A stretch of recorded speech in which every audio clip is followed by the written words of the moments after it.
సాయిరామ్. సమర్థ సద్గురు సాయినాథ్ మహారాజుకి జై. సాయి కుటుంబ సభ్యులందరికీ నమస్కారము. సాయి బంధువులందరూ ఆ సాయినాథుని ఆశీస్సులతో చల్లగా జీవించాలని అనుదినము ఆ సాయినాథుణ్ణి కోరుకుంటున్నాను. ఈరోజు మన వీడియోలో బాబాగారైతే ఒక చక్కటి సందేశాన్నైతే పంపించారు ఫ్రెండ్స్. అదేమిటో బాబా మాటల్లోనే విందాం.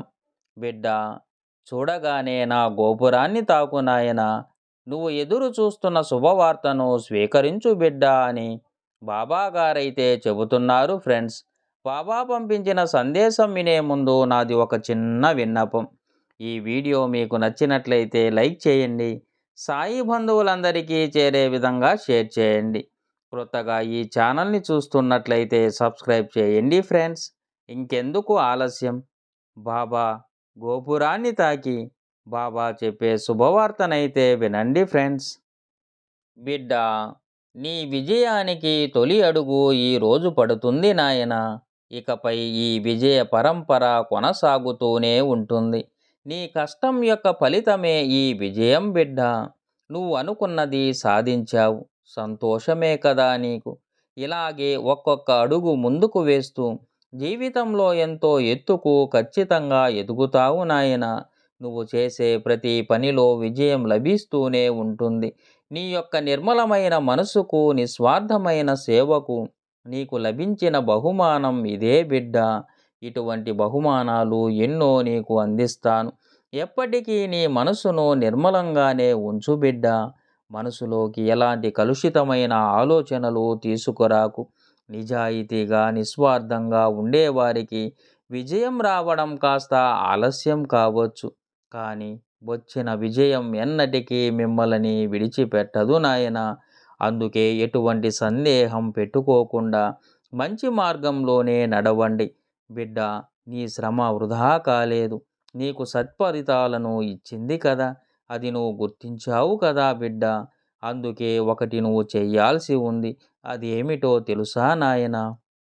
నువ్వు సాధించిన విజయాలు ఎలా సాధించావు, అందుకోసం కృషి ఎలా చేశావు, నువ్వు ఎంత నమ్మకంగా ఉన్నావు అన్నది నీ తోటి వారికి చెప్పు బిడ్డ. వారు కూడా నీలాగే శ్రమించాలి. మంచి దారిలోకి వస్తే మంచిదే కదా నాయన. నువ్వు ఎదిగి ఇంకొద్ది మంది ఎదుగుదలకు సహాయపడితే నీకు ఇంకా మంచి జరుగుతుంది నాయన. బిడ్డ, దేనికైనా మందు ఉందేమో కానీ మానసికమైన బాధకు మందు అనేదే లేదు. ఆ బాధ తగ్గాలంటే ఎంతో సాధన అవసరం నాయన.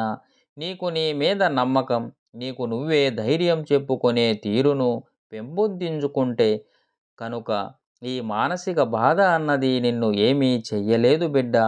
ధైర్యాన్ని ఎప్పుడూ కోల్పోవద్దు. నువ్వు పడుతున్న మానసిక బాధకు ఎవరు ఏ రకమైన సలహా ఇచ్చినా, ఎంతగా నిన్ను ఆప్యాయంగా చూసుకున్నా సరే, నీలో గూడు కట్టుకొని ఉన్న మానసిక వేదన తగ్గదు బిడ్డ. అది ఎవరికి రాదు.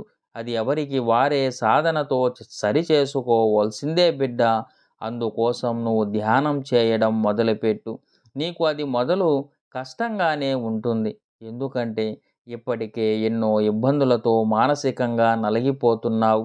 కాబట్టి నీ మనసు ధ్యానం మీద నిమగ్నమవ్వడానికి సమయం పడుతుంది నాయన. కానీ సాధన చేస్తే ఏదైనా సాధ్యమవుతుంది. అలాగే నీకు ఇష్టదైవం యొక్క నామస్మరణ చేస్తూ ఉండు. నువ్వు ఏ పని చేసుకుంటున్నా నీ మనసులో దైవం యొక్క నామస్మరణ జరుగుతూనే ఉన్నప్పుడు నీలో ఉత్తేజమైన శక్తి పుంజుకుంటుంది నాయన. తద్వారా నువ్వు కానీ సమస్య నుండి బయటపడతావు. సాధన చెయ్యి బిడ్డ, ఫలితం ఖచ్చితంగా వస్తుంది. అది కూడా అనుకూలమైన ఫలితమే వస్తుంది నాయన. చాలామంది అనుకోవచ్చు, నా మనసు ప్రశాంతంగా ఉంటేనే కదా నేను ధ్యానం చెయ్యగలను అని. నా మనసే కుదురు లేనప్పుడు నేను ధ్యానం మీద ఏ మాత్రం దృష్టి పెట్టగలనా అని చాలామంది అపోహపడుతూ ఉంటారు బిడ్డ. మనసు కుదురుగా ఉండడానికే కదా ధ్యాన సాధన చేయాలి. నీ మనసు కుదురుగా ప్రశాంతంగా ఉన్నప్పుడు నీకు ఏ సమస్య ఉండదు నాయన. ఆ మనసే అన్నిటికీ కారణం. ఆ మనస్సును మన ఆధీనంలో మనము చెప్పినట్లు నడిపించడానికే ధ్యానం. మనసు మన చేతిలో ఉంటే మనం ఏ పని అయినా విజయం సాధించగలమని తెలుసుకుంటే ధ్యానం చేయడం అన్నది ఎవరికీ కష్టం కాదు నాయనా. నేను నీ బాబాను చెబుతున్నాను కదా. నీకు నా మీద నమ్మకం ఉంటే ధ్యాన సాధన చెయ్యి. నమ్మకంతో మొదలుపెట్టు బిడ్డా. నీ మనసు ప్రశాంతత పొంది నువ్వు ఆయురారోగ్య అష్టైశ్వర్యాలతో ప్రశాంతంగా జీవించాలని నా ఆశీస్సులు అందిస్తున్నాను బిడ్డా. బిడ్డా, సమయం లెక్క పెట్టుకో నాయనా. కొద్ది గంటల్లో నీ జీవితాన్ని అద్భుతంగా తీర్చిదిద్దబోతున్నాను. ఎలా అన్న అనుమానం రానివ్వకుండా ఆనందంగా ఉండు. జరిగే సంఘటనలు నిన్ను ఆనందానికి ఆశ్చర్యానికి గురి చేస్తాయి బిడ్డ.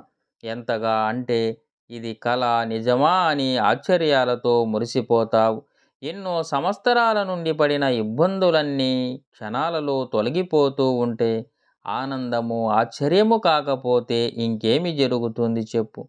నీ బాంధవ్యం నీ పిల్లలు ఎప్పటికీ సంతోషంగా ఉంటారు. మీ దంపతులు పుట్టింటి నుండి ఈ రోజు వరకు అనుభవించిన సంతోషకరమైన రోజులంటూ ఏమైనా ఉన్నాయి అంటే వాటిని వేళ్ల మీద లెక్క పెట్టవచ్చు నాయనా. మీరిద్దరు వివాహ బంధంతో ఒక్కటైన తర్వాత కూడా అదే పరిస్థితి. కొద్ది రోజుల తర్వాత మీ వాళ్ళ మిమ్మల్ని మీ పిల్లలను నష్టజాతకులని ద్వేషించి దూరం పెట్టారు.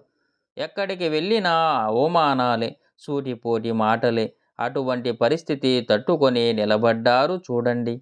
అదే మీ యొక్క సద్గుణం నాయనా. కాకపోతే ఆ ప్రభావంతో పిల్లలు ఆత్మన్యూనతతో బాధపడే పరిస్థితి వచ్చింది. అయితే ఇదంతా గతం బిడ్డ. ఈ రోజు నుండి మీ భవిష్యత్ ఎలా ఉంటుందో తెలుసా? ధనవంతుల జాబితాలోకి వెళ్ళారు. ఎప్పటికీ ఎవరికైనా కావలసింది ధనమే కదా. అది ఉంటే చాలు. అందరూ మనకు ఆకర్షితులు అవుతారు బిడ్డ. అది లేకే కదా నీకు ఈ అవమానాలు. ఈ రోజుల్లో మనుషుల మధ్య ప్రేమ అన్నది వారికి ఉన్న హోదాను బట్టి ఉంటుంది నాయన. అటువంటి హోదా నీకు ఇస్తున్నాను. మీ నమ్మకం ఇప్పటి వరకు మిమ్మల్ని నడిపించింది బిడ్డ. ఇకపై మిమ్మల్ని నేను నడిపిస్తాను. నేను నీకు తోడుగా ఉండాలనే నిర్ణయం తీసుకున్నాక ఎవరు మిమ్మల్ని వెనక్కి లాగలేరు. ఇన్ని సంవత్సరాలు అనుభవించిన వేదనాభరితమైన నీ జీవితానికి స్వస్తి చెప్పు బిడ్డ. అతి త్వరలోనే మీరు అద్భుతమైన స్వగృహం నిర్మించుకుంటారు. మిమ్మల్ని తక్కువగా చూసి అవమానించిన వారిని కూడా పిలిచి మర్యాదలు చేసి పంపుతారు బిడ్డ. ఎందుకంటే అది మీ సుగనం కాబట్టి. ఆ మర్యాద అందుకున్న వారికి అది గుణపాఠమవుతుంది. మీరు ఎప్పుడూ కూడా ఆయురారోగ్యాలతో అష్టైశ్వర్యాలతో తులతూగుతూ మీ తరతరాలు వృద్ధి చెంది సంతోషంగా జీవించండి నాయన. నా ఆశీస్సులు మీకు ఎప్పుడూ ఉంటాయి. దీర్ఘాయుష్మాన్ భవ. చూడండి ఫ్రెండ్స్, బాబాను నమ్మండి, మీకు అంతా మంచే జరుగుతుంది. ఓం శ్రీ సాయిరాం. సర్వే జనా సుఖినో భవంతు.